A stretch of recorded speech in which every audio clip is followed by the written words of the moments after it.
may have seen this image today of the former president sitting at the defendant's table in a New York courtroom. You might be wondering, what the heck is going on? Is this the New York criminal trial about the hush money payments? No. Is this the criminal classified documents case? No. Is it the criminal federal election interference case?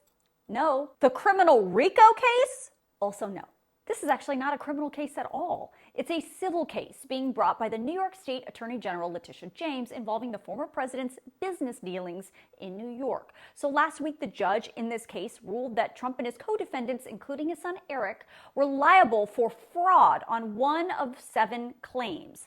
The state of New York argues the Trump organization massively inflated the value of its properties and assets on financial statements when it was beneficial and deflated the value of those assets when it was not. And that, according to the AG, secured better interest rates, better loans, and lower insurance payments for his company, but also defrauded the banks, insurers, and others. The former president's defense to all of this: he didn't personally prepare those statements. He didn't make any material misstatements in them. And even if he did, there's a disclaimer on the documents that absolve him from any wrongdoing.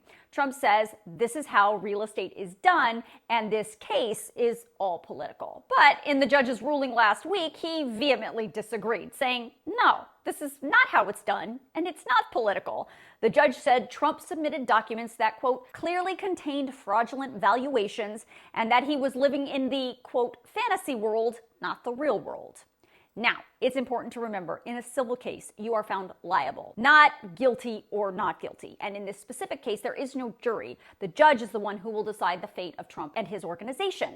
But because of the ruling the judge made last week, some of the Trump organization's business certificates have already been canceled. The judge also ordered that an independent monitor continue to oversee Trump's organization in the state. And if this ruling stands on appeal, it would remove the Trump organization's ability to operate several significant Trump properties in New York, like the iconic Trump Tower, and ultimately would remove the ability of the organization and the Trump family from doing business in New York. Now that the judge has already ruled that Trump and his organization are liable for fraud, this trial is really going to be about the penalties. The AG's office wants $250 million in fines.